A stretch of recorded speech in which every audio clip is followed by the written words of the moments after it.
What's up, YouTube? I'm here with one of my favorite games, Kerbal Space Program. So I've got myself in a bit of a sticky wicket here. I've landed on the moon. I've got plenty of fuel.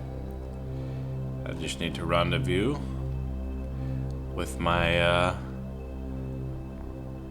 main vessel over here.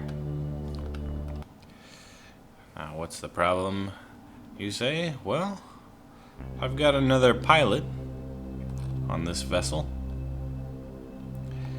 and he has no way to re-enter because the lander can that I used to land on the moon, that I'm going to use to land back on our wonderful home planet Kerbin, it only has one seat. The question I want to figure out is, can a Kerbal survive re-entry by clinging to the outside of a vessel?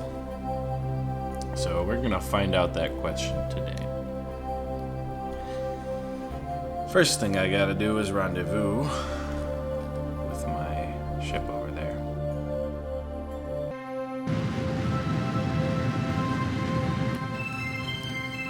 Now I'm currently playing in career mode,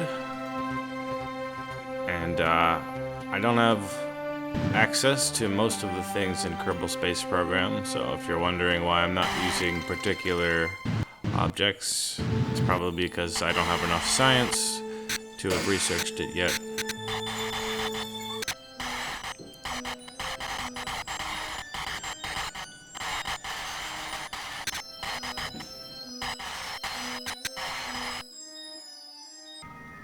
Okay.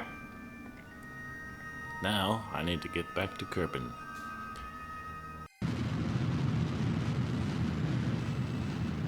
I can only fire my rockets at like 1/6 of their total thrust because my ship is very unbalanced because of the way I designed it. As you can see, there's a big giant moon lander docked to the side of my engines. So these burns take a long time.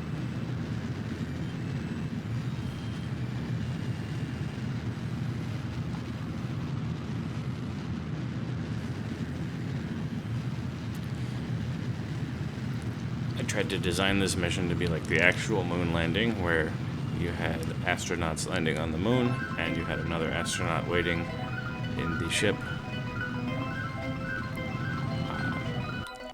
Except the mistake that I made was that the astronaut waiting in the ship did not have access to a capsule that could land them back on the planet. The lander can that I'm using only allows one Kerbin at a time, and we don't have enough money for a rescue mission, so we're just gonna have Valentina there cling to the outside of the lander can and see if she can survive. Now, I entered the atmosphere sooner than I wanted to, so that's what happens if you try and re-enter. Let's try that again a bit more carefully. Let's decouple that and see if we can get Valentina to hold on to the side opposite the heat shield.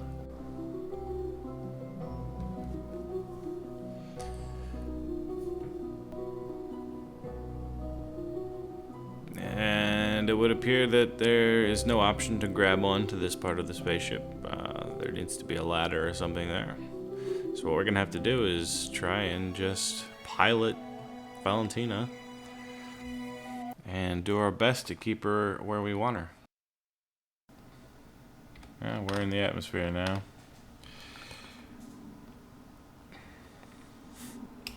Uh-oh, she's starting to heat up. Oh, yeah, she's dangerously hot. Oh, shit. No. Go up, go up, go up. Oh, shit. She's gonna die. Oh. Oh my god. I can't stay with the vessel. I've lost control completely. We're going way too fast. And we're gonna die. Sad. Good night, sweet prince. And I'm gone. I'm dead. Okay. Well, that was that. Another strategy to get Valentina out of space would be to just use my rockets to slow down. Slow down to almost 0. And then jump out of the sky Felix Baumgartner style. For those of you who don't know, Felix Baumgartner was a guy who broke the world record for the highest jump. He took a balloon into space and just jumped, and then deployed a parachute and won the world record.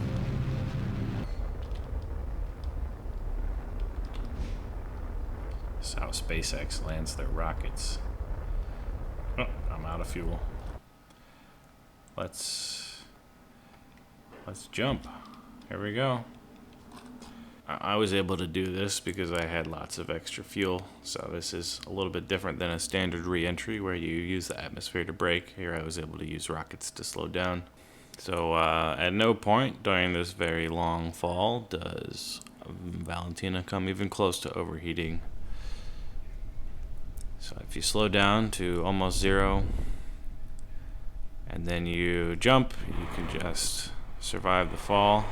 Use your parachute, and fortunately she can swim, so she'll just tread water until we come and rescue her.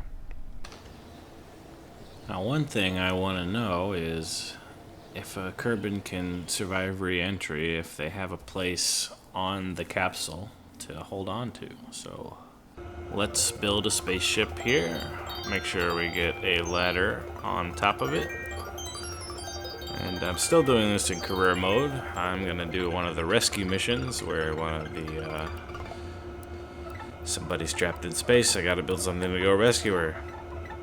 But instead of giving her a nice little capsule for re-entry, I'm gonna give her a little ladder to hang on to while we plummet to her almost certain death. There's our masterpiece. Let's see how it flies. And here we are,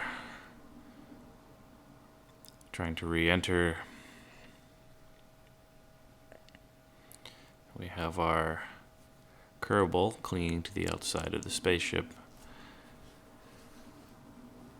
Now, unlike the other time, I don't have to use RCS or just my rockets, but still our Kerbin is starting to heat up. Though we are able to get a little bit deeper into the atmosphere now.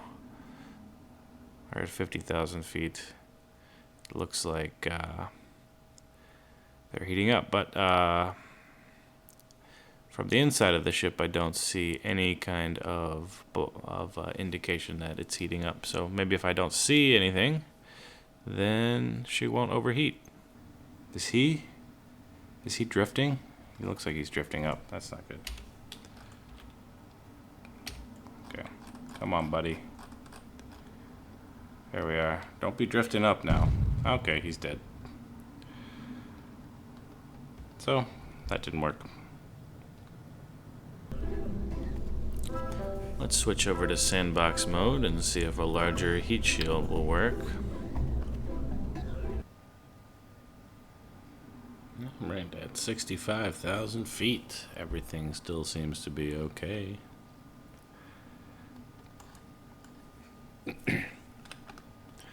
Now, I imagine this wouldn't work in real life for a number of reasons. I imagine this metal here would get very hot and would burn the astronauts. I don't know what's happening with my camera there. I think maybe the turbulence would be pretty intense. It would probably be hard to hold on to.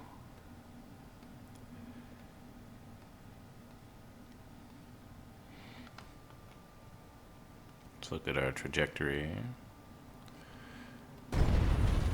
Wait a second, what did I miss? What did I miss? Something blew up. Oh, we lost a Kerbin.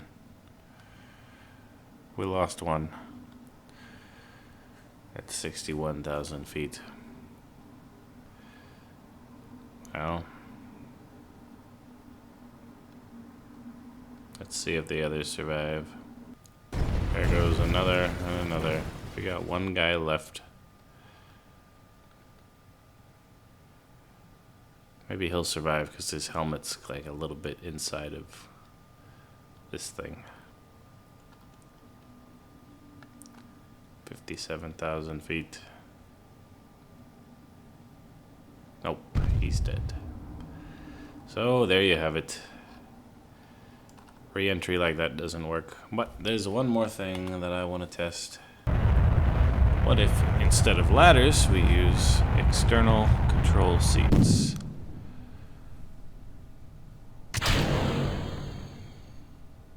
I made a mistake with my staging, and now Kerbals are raining down from the sky. Let's try this again. Here we are, about to re-enter.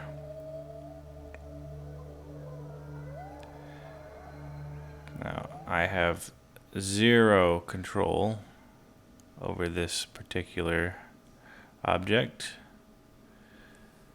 It has no control surfaces, no reaction wheels, no RCS, just a couple of Kerbals on some external control seats. Will they survive re-entry?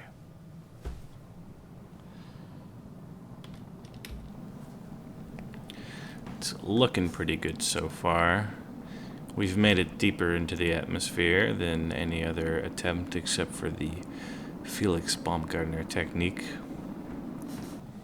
The Kerbals are whipping around pretty quickly.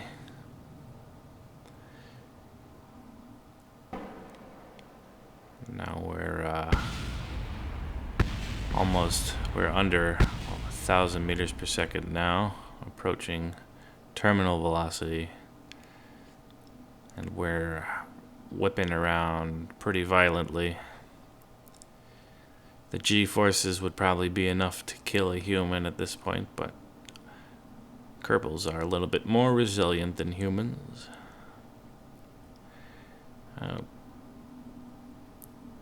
We're just spinning faster and faster and faster. Now we're just spinning around and around like a giant coin falling out of the sky.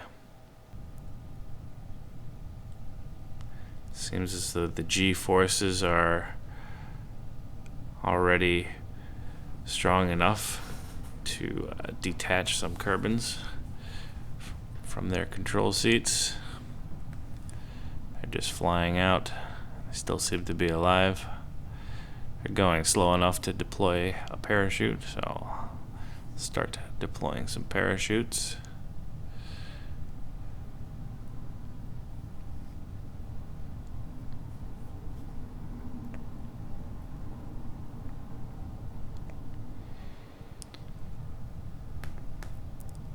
Poor old Jebediah Kerbin is still stuck to this contraption. Gonna have to find a way to eject him. We're approaching 4,000 feet.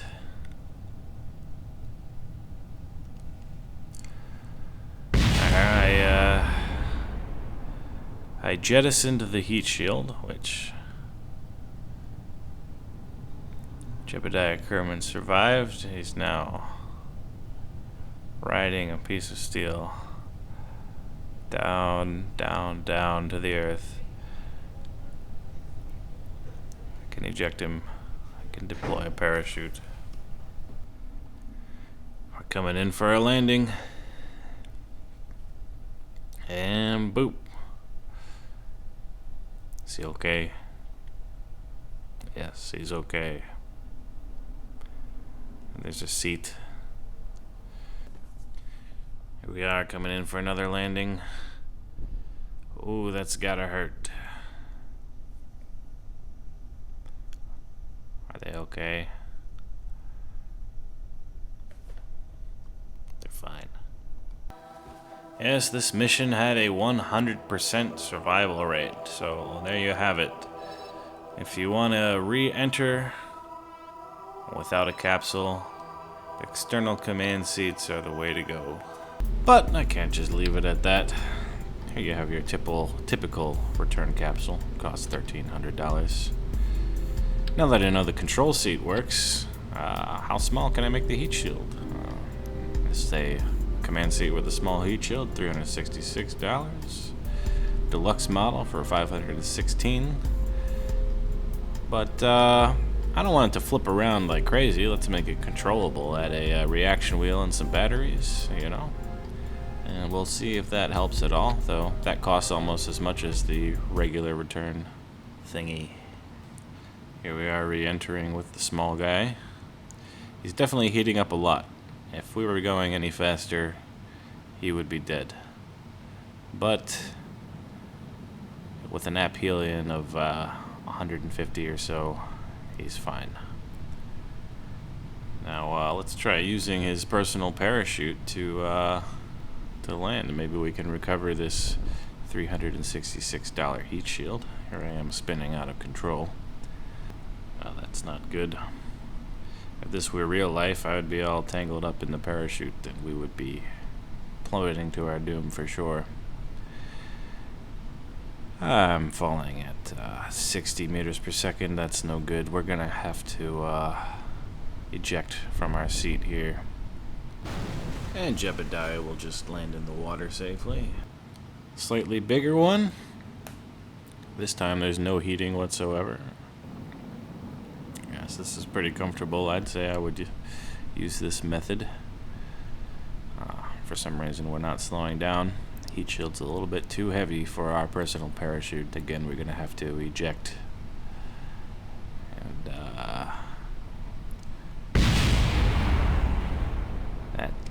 that did not look like a smooth landing, but she's okay.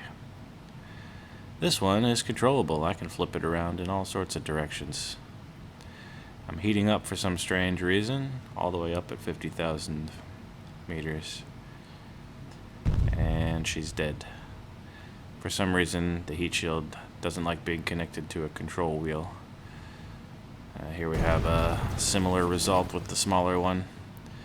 Guess you need some steel in between yourself and the heat shield. I guess the moral of this story is that you should just use a normal capsule to re-enter Kerbin's atmosphere.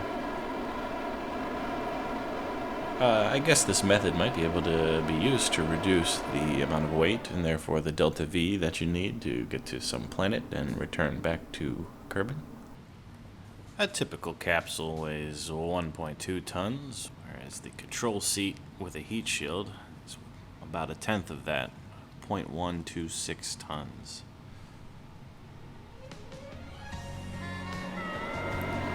Anyways, don't forget to like and subscribe, guys. Like and subscribe. Like and subscribe. バカみたい子供なのね。夢を追って傷ついて嘘が下手なくせに笑えない笑顔を見せた